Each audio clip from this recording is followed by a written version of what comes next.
Okay, so now let us solve fourth part of question number 7. Question number 7 says solve the following pair of linear equations by the substitution method. So you need to solve the linear equations, you need to solve the pair of linear equation by the substitution method, and we have discussed different kinds of examples. So now let us discuss the fourth part of this question. Fourth part. So the equations given in the fourth part are root 2x plus root 3y is equals to 0, and the second equation is root 3x minus root 8y is equals to 0. So root 2x plus root 3y is equals to 0 and root 3x minus root 8y is equals to 0. So you need to solve this equation, this pair of linear equation by using the substitution method. So let us write any one of the equation in terms of one variable. Let us write one variable in terms of other variable. Let us use equation 1. So from equation 1, equation 1 is root 2x plus root 3y is equals to 0. Now we need to write x in terms of y. हमें x को in terms of y लिखना है, या फिर आप उल्टा भी कर सकते हैं. If you are convenient, you can write y in terms of x. दोनों में से कोई सा भी मेथड प्रेफर हो सकता है. So let us write x in terms of y. मतलब x को y के टर्म्स में कैसे लिखा जाएगा? x को y के टर्म्स में लिखने के लिए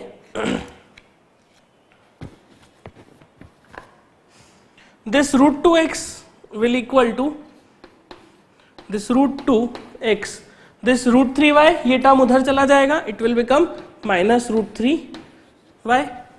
Now x will be equals to, it implies x is equals to minus root 3y, this root 2, ये root 2 इधर नीचे डिनोमिनेटर में, it will be like this. So x in terms of y हो गया minus root 3y divided by root 2. This is the value of y, value of x in terms of y. Let us say this is the first equation. So x in terms of y हमें इस तरह से मिल जाएगा. Now what we will do? This is third equation. Now next step हम क्या करते हैं? हमने जो वेरिएबल का वैल्यू यहाँ पर निकाला, इस वैल्यू को दूसरी इक्वेशन में सब्स्टिट्यूट करते हैं. So let us substitute the value of x from this equation 3 into equation 2. So we will write from equation 2 and 3, because 2 और 3 को यूज करेंगे, 1 को तो हमने ऑलरेडी यूज कर लिया. So 2 और 3 इक्वेशन से you will find root 3x minus root 8y is equals to 0. यहाँ पर x की जगह पे हमें ये सब्स्टिट्यूट करना है. इट मीन्स बाकी सब कुछ वैसा का वैसा रहेगा, सिर्फ x की जगह पर ये वैल्यू सब्स्टिट्यूट हो जाएगी. सो you will gate root 3 as it is, then root 3 के बाद in the bracket you will get the value of x. The value of x is minus root 3y divided by root 2. So minus root 3y divided by root 2. This is the value of x. So root 3x हो गया minus root 8y is equals to 0. बाकी term बिल्कुल as it is रहेगा. Now you can solve this because this is a linear equation in one variable, because एक ही variable बचा, that is why. So let us solve this equation. This root 3 into root 3 will give you 3, because root 3 into root 3 कितना होता है? 3 होता है. So minus 3y divided by root 2 minus root 8y is equals to 0. Now what we can do? We can take LCM. We can take LCM. यहाँ पे denominator में 1 है, ये इस तरह से. So LCM will be 1 into root 2. So root 2 और ऊपर की तरफ क्या आ जाएगा? root 2 यहाँ पर है, so it will be minus 3y as it is minus root 8 into root 2y. This is equals to 0. You will get this kind of equation. Now further solving this, next step will be minus 3y as it is. Now root 8 into root 2. So root 8 into root 2 is basically, this root 8 into root 2 is basically root 16. Root 8 into root 2 कितना होता है? 16, root 16. And what is root 16? Root 16 is equals to 4. Why? Because 16 is a perfect square of 4.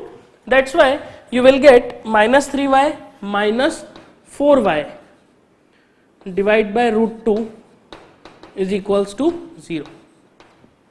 तो इस तरह से हमें equation मिलेगा.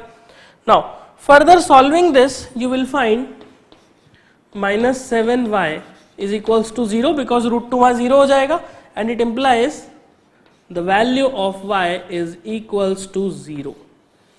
y का वैल्यू कितना मिलेगा? The value of y will be equal to 0. Now value of y we have obtained like this. We can substitute this value in third equation. This equation 3. Can we calculate the value of x? Value of y कितना है? 0. तो value of y जो कि 0 है उसको यहाँ substitute करेंगे. This will give you the value of x as x is equals to minus root 3 into 0 divided by root 2. So this is equal to 0.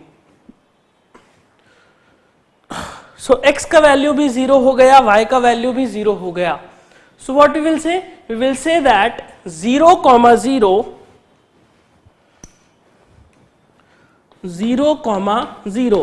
is the solution of pair of linear equation. तो exam में जब आप answer लिखेंगे, so what you will write? You will write 0, 0 is the solution of pair of linear equation. इस linear equation का solution क्या है? इस पेयर ऑफ लीनियर इक्वेशन का solution is 0, 0. Okay, so here we have obtained the solution for the fourth part of question number 7. 1, 2 and 3 we have already done. Now we have completed the fourth part also.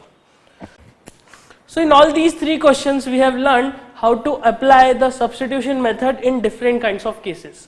Because हमने देखा था कुछ cases में fractions आ जाता है, कुछ cases में इस तरह की रूट वाले कोएफिशिएंट्स आते हैं. बिकॉज हमने जब लीनियर इक्वेशंस को सीखा था, सबसे पहले जब पढ़ा था, तो उसमें क्या कहा गया था?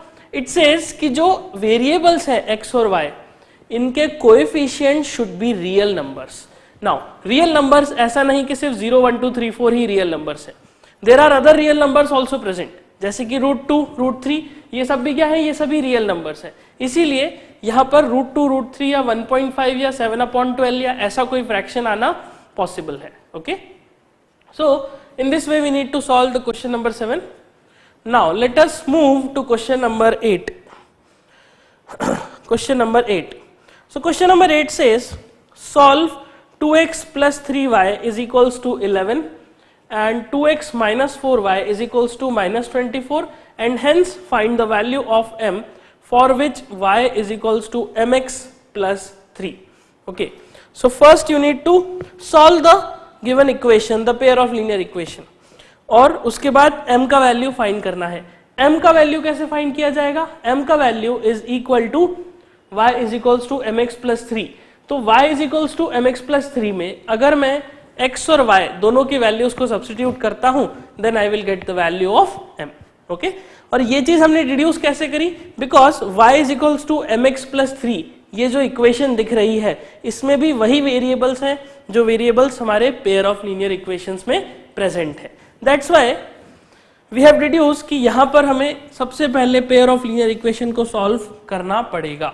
So let us discuss question number 8. Question number 8.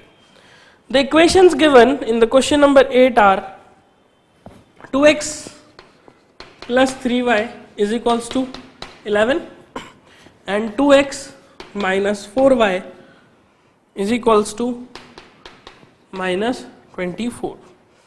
So 2x plus 3y is equals to 11 and 2x minus 4y is equals to minus 24. So these are the two equations. This is, let us say, equation number 1. This is, let us say, equation number 2.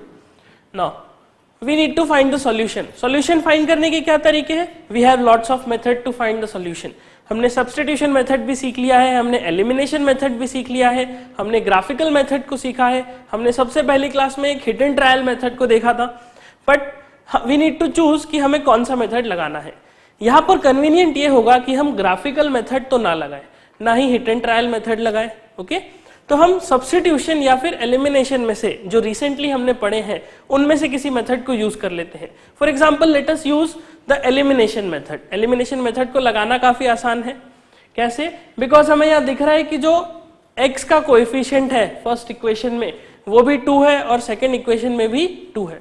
सो इस तरह से equation देख के you need to decide कि हमें कौन सा method कहाँ पे और कैसे अप्लाई करना है। और ये चीज डेवलप होगी विद प्रैक्टिस। जब आप बहुत सारे क्वेश्चन सॉल्व कर लेंगे तब आपको समझ में आने लगेगा कि हाँ, इस पेयर ऑफ लीनियर इक्वेशन में if we apply the substitution method then it will be easy to solve, or else in the elimination method or else other methods, okay. So let us apply so we will apply the elimination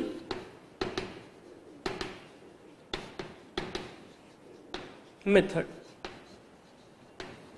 So the application of elimination method, simple, we have seen that 2x and 2x ये दोनों terms x के coefficient दोनों जगह equal है. So if the two coefficients of x are equal then simply subtract both the equations. So what we will do, we will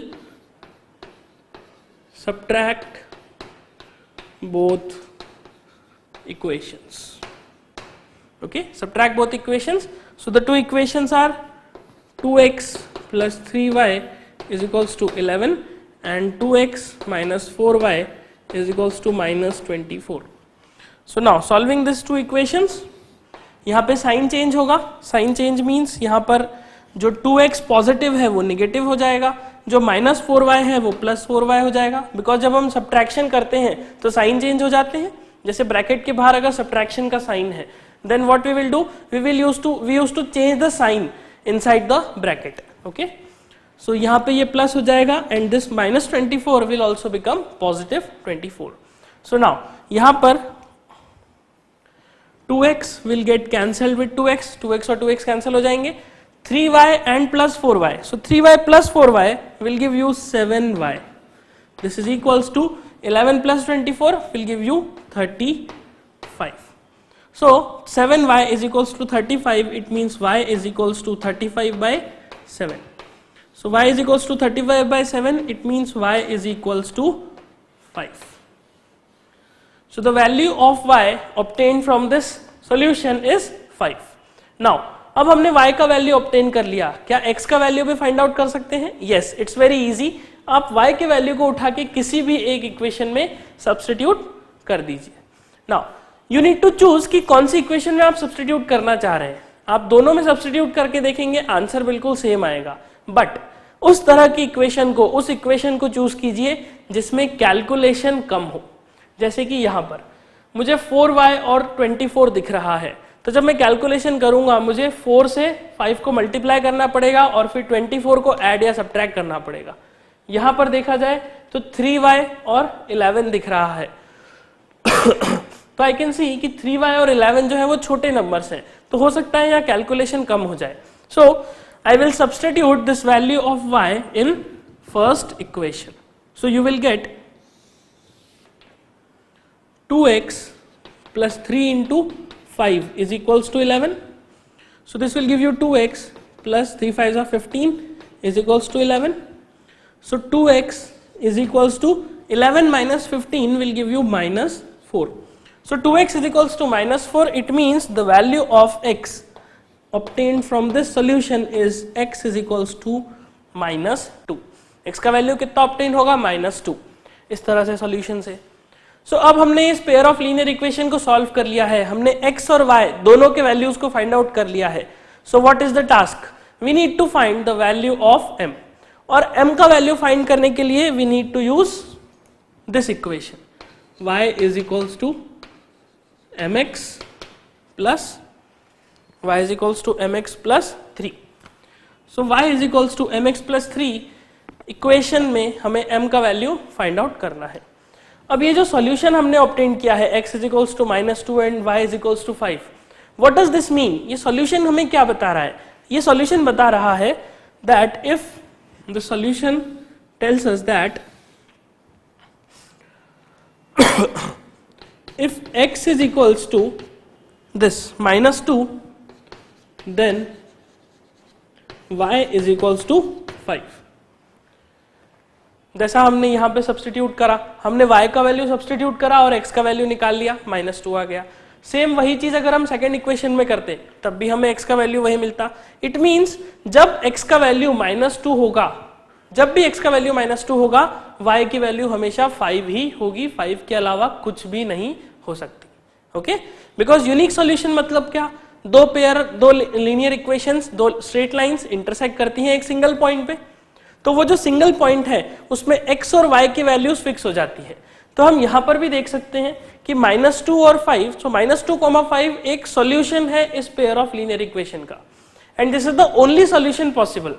hence we will say कि इन दोनों से जो स्ट्रेट लाइन बनाई जाएगी वह स्ट्रेट लाइन भी एक सिंगल पॉइंट पे इंटरसेक्ट करेगी. ओके, सो ये सॉल्यूशन हमें बताता है कि अगर मैं x का वैल्यू -2 लेता हूं तो y ऑटोमेटिकली 5 हो जाएगा, या फिर उल्टा अगर इसको बोले, so if y is equals to 5, मतलब y का वैल्यू अगर मैं 5 लेता हूं then x will automatically become -2. So x का वैल्यू -2, y का value 5. We need to substitute these two values in this equation to obtain the value of m. So substituting the values,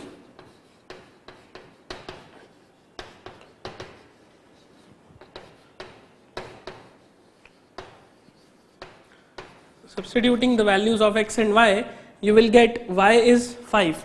So 5 is equals to m times -2 plus 3. So 5 और ये 3 यहाँ आएगा, it will become 2. This is equals to -2m. So the value of m will be -1. Simple solve करना है and you will obtain the value of m as -1. So this is our final answer. Okay, this is our final answer, that the value of m is -1.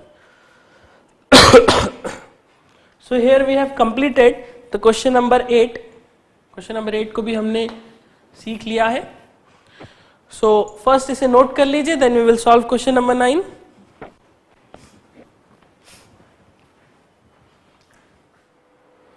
Okay, so we have completed up to question number 8.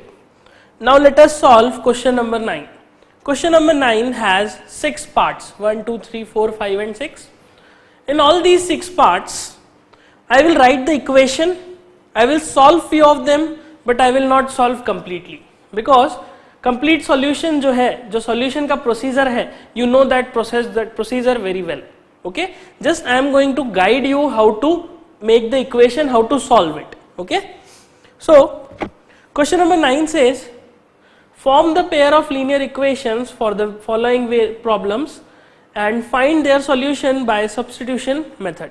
Okay, so it's a simple question. It says you need to form the pair of linear equations. Now जहां पर भी ऐसा बोला जाता है that you need to form the pair of linear equations, it means you need to apply the mathematics, the pair of linear equation, the concept of pair of linear equation to a practical problem.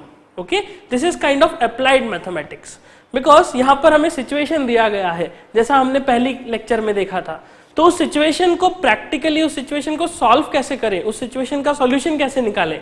So for that we have used mathematics, we have used the pair of linear equations in 2 variables. Okay, in the same way हमें यहाँ पर भी solution करना है, हमें in the उसी तरीके से हमें यहाँ पर भी आंसर्स निकालने हैं. Okay, so let us solve the first part of question number 9. So question number 9, the first part says the difference between two numbers is 26 and one number is 3 times the other. Okay, so यहाँ पर दो numbers की बात हो रही है, उन दोनों numbers के बीच का difference कितना है 26, और एक number दूसरे number का 3 times है, 3 गुना है. Okay, so it says find them. सबसे पहले ये देखिए कि हमें find क्या करना है. यहाँ पर हमें find करना है, find them बोला मतलब दो numbers को find out करना है. मतलब हमारे प्रॉब्लम में जो अननोन वेरिएबल है, जो अननोन चीज है वो कितनी है 2. सो 2 अगर अननोन चीज है, इट मींस कहीं ना कहीं यहाँ पर लीनियर इक्वेशंस का एप्लीकेशन हो सकता है. तो उसने कहा कि दो नंबर्स हैं जिनका डिफरेंस 26 है और एक नंबर दूसरे का 3 टाइम्स है।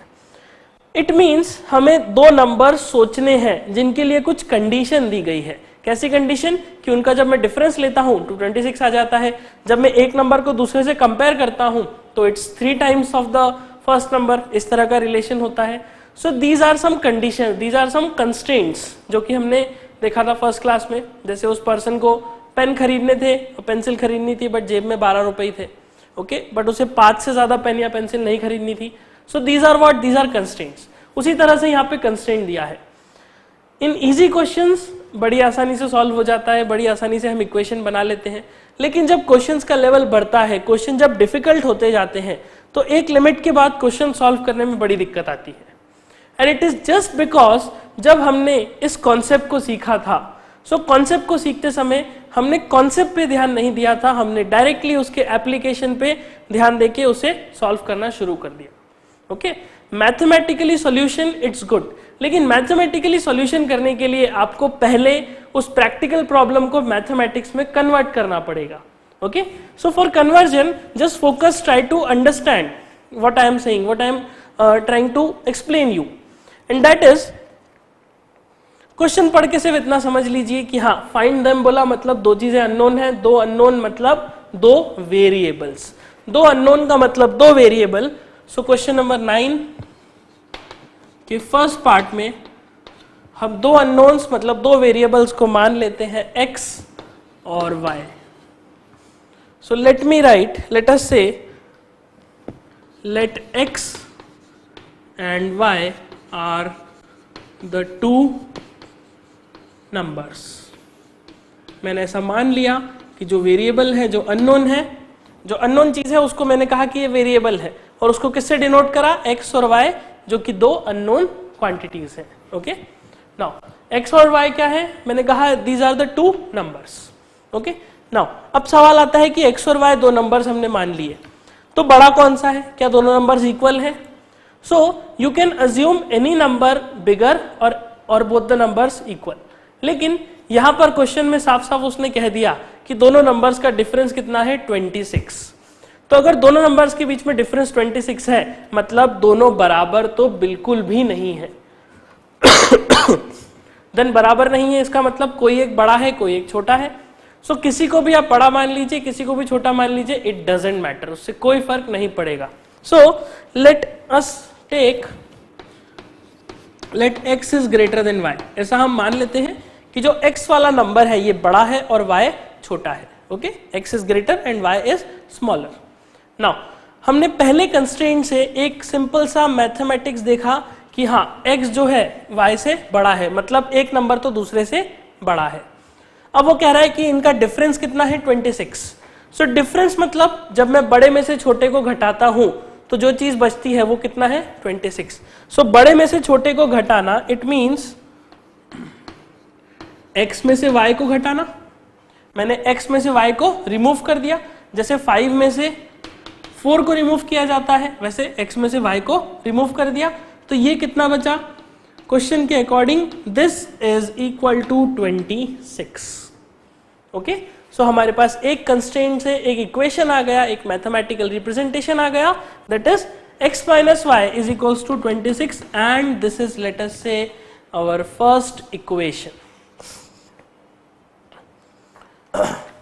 सो हमने क्या करा? हमने सिंपल एक कंस्ट्रेंट को समझा, उसको पढ़ा, और पढ़ के एक इस तरह से मैथमेटिकली उसको रिप्रेजेंट कर दिया। Okay, so this is our first constraint, this is our first equation. और सेकंड कंस्ट्रेंट क्या दिया है? It says one number is 3 times the other. अब one number is 3 times the other का मतलब कौन सा नंबर किसका 3 गुना होगा? जो बड़ा नंबर है ऑब्वियस सी बात है वो बड़ा ही होगा। सो अगर छोटे नंबर को मैं 3 टाइम्स कर दूं तो अपने आप बड़े नंबर के बराबर आ जाएगा। इट मींस फॉर एग्जाम्पल हम ऐसा लिखते हैं कि 1 और 3 दो नंबर है। सो मैं कहता हूं कि दिस 3 इज 3 टाइम्स ऑफ 1, मतलब 1 का 3 गुना है ये। तो 1 का 3 गुना मतलब क्या? 1 का 3 गुना मतलब इसमें 3 के मल्टीप्लाई कर दूं, इसमें जब 3 का मल्टीप्लाई कर दूं सो ये 3 के बराबर हो जाएगा। This is the kind of relation. यहां पर हमें क्या दिया है? यहां पर हमें x और y दिए हैं। हमारे पास एक x है, एक y है। नाउ कौन सा किसके 3 टाइम्स होगा? ऑब्वियस सी बात है कि ऐसा नहीं है x कि x 3 टाइम्स x का 3 टाइम्स y होगा, ऐसा पॉसिबल नहीं है। क्यों? बिकॉज हमने ऐसा माना कि x हमने बड़ा वेरिएबल, बड़ा नंबर अज्यूम कर लिया है। ओके, नाउ क्योंकि x बड़ा नंबर है इसीलिए x का 3 टाइम्स y के बराबर तो नहीं हो सकता। Then what? वो कहना चाह रहा है कि जो स्मॉलर नंबर है, ओके, स्मॉलर नंबर को जब 3 गुना कर दिया जाए तो वो बड़े नंबर के बराबर हो जाएगा, जैसा यहां पे किया। 3 इज 3 टाइम्स ऑफ 1, इसका मतलब 1 में जब 3 मल्टीप्लाई कर दूं तो इसके बराबर हो जाएगा। उसी तरह से आई am saying x is 3 times of y, मतलब x क्या है? y का 3 गुना है।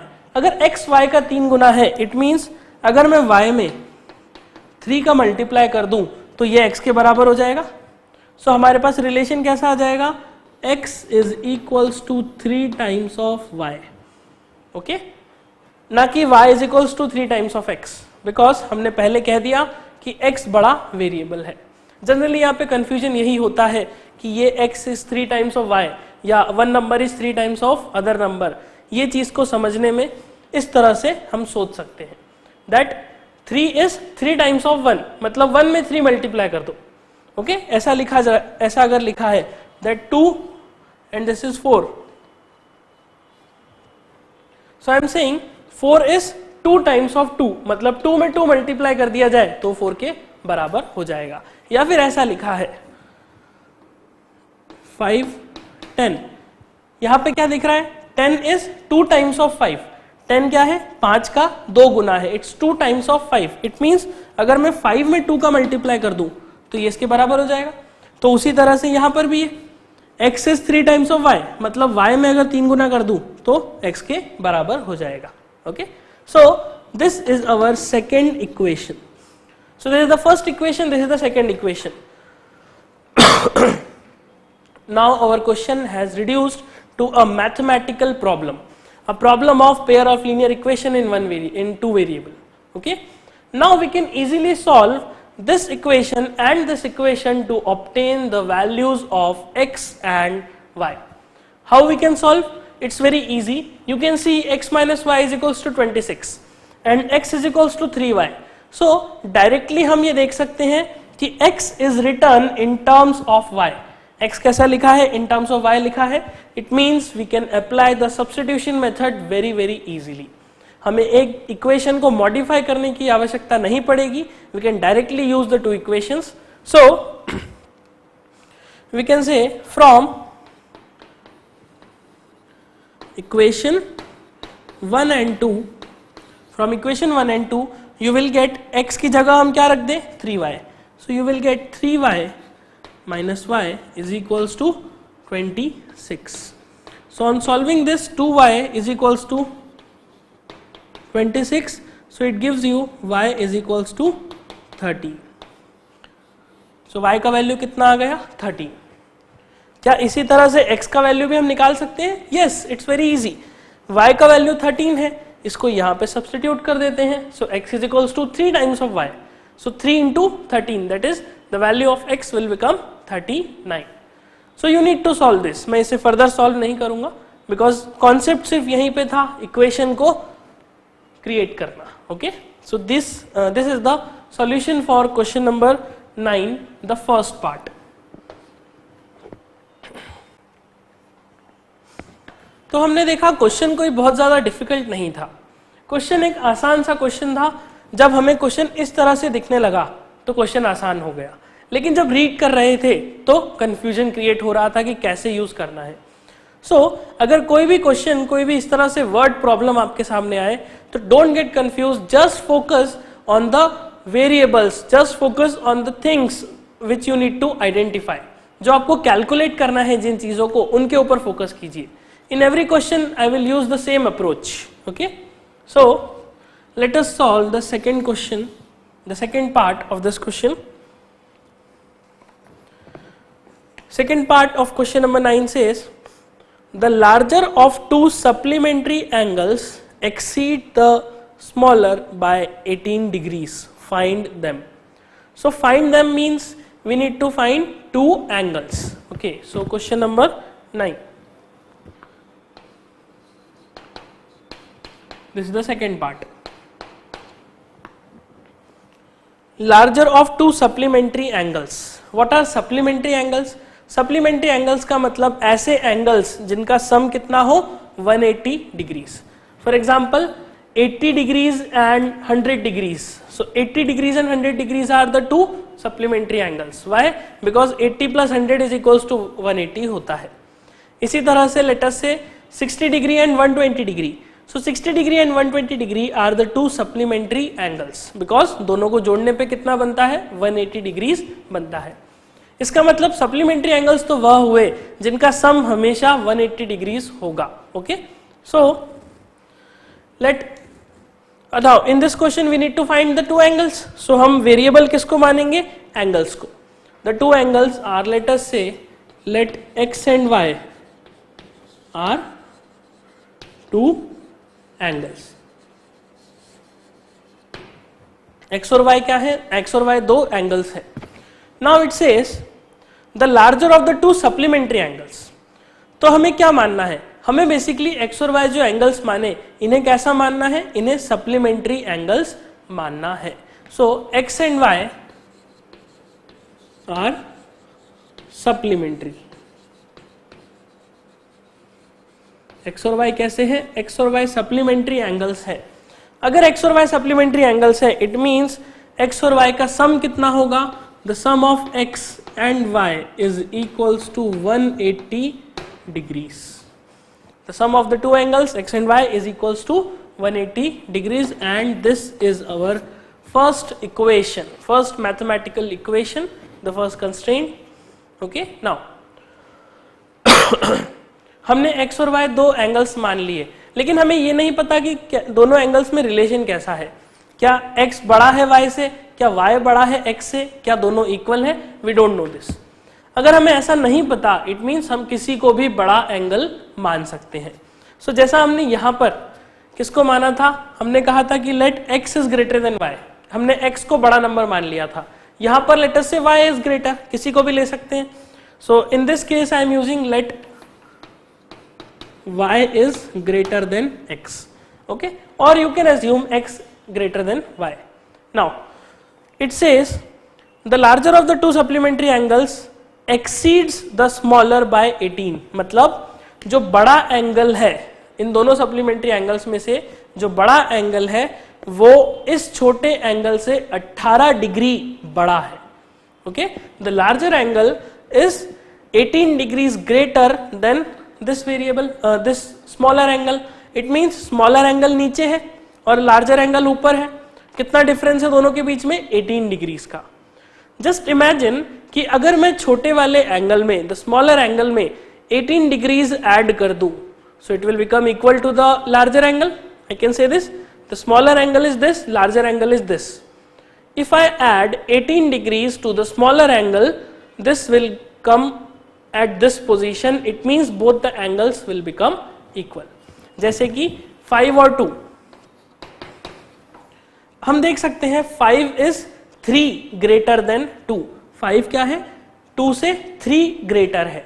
सो इसका मतलब अगर 2 में मैं 3 एड अप कर दूं, इस तरह से 3 एड अप कर दूं, so this will give you 5 equal to 5. मतलब ये बराबर हो जाएंगे. तो यहां पर हमें क्या कहा जा रहा है? यहां पर इट सेज ये y है और ये x है. जो लार्जर एंगल है वो छोटे एंगल से 18 डिग्रीज बड़ा है. तो लार्जर एंगल अगर छोटे एंगल से 18 डिग्रीज बड़ा है इट मीन्स आप छोटे एंगल में 18 को ऐड कर दीजिए तो it will become x plus 18 and this x plus 18 will become equal to the larger angle. Okay, so this is the second equation that we have obtained from the second condition or the constraint given in the problem. Okay, so ये concept समझना बहुत जरूरी है कि ये 18 degrees जो हमने लिखा है ये किस में ऐड करना है. बड़ा एंगल ऊपर है, छोटा नीचे है. छोटे एंगल में 18 बढ़ाएंगे तो वो बराबर बड़े एंगल के आ जाएगा. इसको दूसरे तरीके से भी देखा जा सकता है. We can use that this is the larger, this is the smaller angle. If you reduce 18 degrees from the larger angle it will become equal to the smaller angle. मतलब बड़े एंगल से 18 डिग्री माइनस कर दीजिए, it will become equal to the smaller angle. Okay, but take only one approach. किसी भी एक approach को use कीजिए. वी विल यूज दैट, हमने छोटे एंगल में 18 डिग्रीज ऐड करा और उसे बड़े एंगल के बराबर कर दिया. Okay, so we have obtained the two equation x plus y is equals to 180 and y is equals to x plus 18 degrees. Okay, now let us find the value of x and y. कैसे find करेंगे? We can see that y is represented in terms of x. y को x के terms में लिखा हुआ हम यहाँ पर देख सकते हैं. That y is equals to x plus 18. It means मैं यहाँ से y की वैल्यू डायरेक्टली उठाकर इस इक्वेशन में सब्स्टिट्यूट कर सकता हूँ. Okay, by using the substitution method. So from equation 1 and 2, from equation 1 and 2 we will get x plus, in place of y you can write, in place of y you can write x plus 18 is equals to 180 as it is. So this will give you x plus x, that is 2x. So 2x is equals to 180 minus 18. So what is 180 minus 18? 180 में से पहले 18 subtract करने के लिए 20 subtract कर दीजिए. So 180 minus 20 is 160. Now 18 subtract करना था, 20 सब्ट्रैक्ट कर दिया, लेकिन क्या ऐड कर दें फिर? 2 ऐड कर देते हैं. So 160 plus 2 will give you 162. So you will get 2x is equals to 162. So if 2x is equals to 162, it implies the value of x is 81 degrees. So x is what? X is equals to 81 degrees. क्या इसकी मदद से हम y की value भी find out कर सकते हैं? Yes, it's very easy. Substitute this value of x in this equation, that is equation number 2. You will get the value of y. So दोनों एंगल्स का वैल्यू फाइंड आउट करने के लिए हमने simple linear equation in two variable का use किया. ओके, और यूज करके we have found the value of x is 81 degrees and correspondingly the value of y. Okay, so in this way geometry के ये जो क्वेश्चंस हैं, ज्योमेट्री का इस तरह का एक प्रॉब्लम है. इस प्रॉब्लम में भी हमने लीनियर इक्वेशंस को अप्लाई करना देखा, अप्लाई करने की कोशिश करी, बिकॉज यहाँ पर x और y दो नंबर्स थे, लेकिन यहाँ पर x और y दो एंगल्स हैं. उससे कोई फर्क नहीं पड़ता कि ये एंगल्स हैं या नंबर ऑफ पेन है या कोई नंबर है या और कुछ चीज है. You just need to assume that x and y are the two variables which we need to find. Okay, so in this way we have solved the second question of this question number 9, second sub part. Now let us solve the third part of this question number 9. Third part says A buys 7 hats and 6 bows for 3,800 rupees. Okay, 3,800 rupees.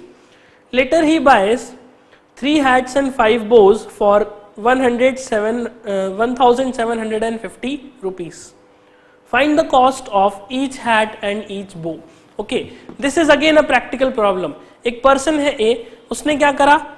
He bought 7 hats and 6 bows for 3,800 rupees. 3,800 rupees में 7 hats और 6 bows उसने purchase किए. After that he bought 3 hats and 5 bows. फिर उसने क्या करा? 1,750 rupees में 3 hats and 5 bows अलग से purchase किए. And what we need to find? We need to find the cost of 1 hat and 1 bow. Each hat and each bow means the cost of 1 hat and 1 bow. So just identify the variables, just identify the unknown quantities in these asked in this question. The unknown quantity that it is asking is the cost of 1 hat and the cost of 1 bow. It means हमें जो unknown है वो क्या है? Cost of 1 hat और cost of 1 bow. तो हमें variable किसको असाइन करना है? हमें वेरिएबल इन्हीं को असाइन करना है. सो let us solve the third part, question number 9. The third part of question number 9. This is the third part. Let rupees x is the cost price or price, whatever you can say. Let rupees x is the cost price of one hat. Okay, and similarly let rupees y is the cost price of one bow. सो हमने एक hat की cost price को x rupees माना और एक बो की cost price को कितना माना y rupees. Okay, this is the cost price, this is x and this is y. Now if the cost price of one hat is x rupees, then what will be the cost price of 7 hats? तो एक चीज अगर for example मैंने एक let's say मैंने एक hat खरीदा कुछ 10 रुपीज का. अब मैं अगर 7 हैट्स खरीदना चाहता हूं, I need to pay 7 times the money. Okay, 10 rupees into 70. So एक हैट की कीमत अगर x रुपीज है, then what is the cost of 7 hats? We will say the cost of 7 hats is 7x. Okay, the cost of 7 hats is 7x and 6 bows. So cost of one bow is y rupees. So cost of 6 bows will be 6 times y. 6y is the cost of 6 bows. Now, what it says, he says that A buys 7 hats and 6 bows combined for rupees 3800. It means this cost plus this cost, the sum of these two costs is given as 3800 rupees. Okay, this cost is given as 3800 rupees, and this is our first equation, first mathematical representation of the given condition. Now let us focus on the second one. Second one is similar to this one. In second case, he buys 3 hats and 5 bows. So he buys 3 hats. So the cost of 3 hats will be 3x and 5 bows. 5 bows is 5y. Okay, and in total he bought these two items in 1750 rupees. It means the cost of this 3 hats and 5 bows total will become 1750 rupees. And this is our second equation. Now अब generally confusion होता है कि जब इसने second case में 3 hats और 5 बोस खरीदे, हमने x और y कॉस्ट प्राइस कैसे मान ली. फर्स्ट कंडीशन में तो हमने कहा कि x जो है एक हैट की कीमत है, y जो है वो एक बो की कीमत है. लेकिन जब उसने सेकेंड केस में हैट और बो परचेज किया तो हमने ये कैसे मान लिया कि यहाँ पर हैट और बो की कीमत कांस्टेंट है. How we have assumed that the cost of hat and the cost of bow is same in both the cases. How we have assumed this? So you need to put it in your mind that in such cases, in these kind of cases, जो linear equations बनाने के cases आएंगे, you need to assume the cost to be equal in both the cases. आपको दोनों cases में cost को बराबर मानना ही पड़ेगा. Okay, because he might have purchase from the same shop. अगर हम नहीं मानेंगे अगर हम हैट और बो की कीमत दोनों केसेस में सिमिलर नहीं मानेंगे, इन दैट केस बहुत सारे केसेस बन जाएंगे. In that case this question will become very complex. Okay, hence हमने माना कि दोनों ही केसेस में हैट और बो की कीमत बिल्कुल सेम है, उनमें कोई अंतर नहीं है. So we have obtained the two equation. Now you can use the substitution method to find the value of x and y. कैसे यूज करेंगे? So from equation, any one equation, let us say from equation 1. The equation 1 is 7x plus 6y is equals to 3800. Now from this equation I can get the value of x or y, whatever. So 7x is equals to 3800 minus 6y. This will give you x is equals to 3800 minus 6y divided by 7. So this is the expression of x in terms of y. Now this will become our third equation. Now what we will do, again the same step, same algorithm. हम इसमें से x का value उठा के second equation में substitute करते हैं, and जब हम इसमें से x का वैल्यू सेकेंड इक्वेशन में सब्स्टिट्यूट करेंगे, you can get the value of y, and from that you can get the value of x. So further solving is very easy, it's not at all difficult. So I hope you can solve this. So in this manner you need to frame the equations for the given practical problem. So this is the solution for question number, the third part of question number 9. Okay, so first you can note this, then we will solve the remaining parts.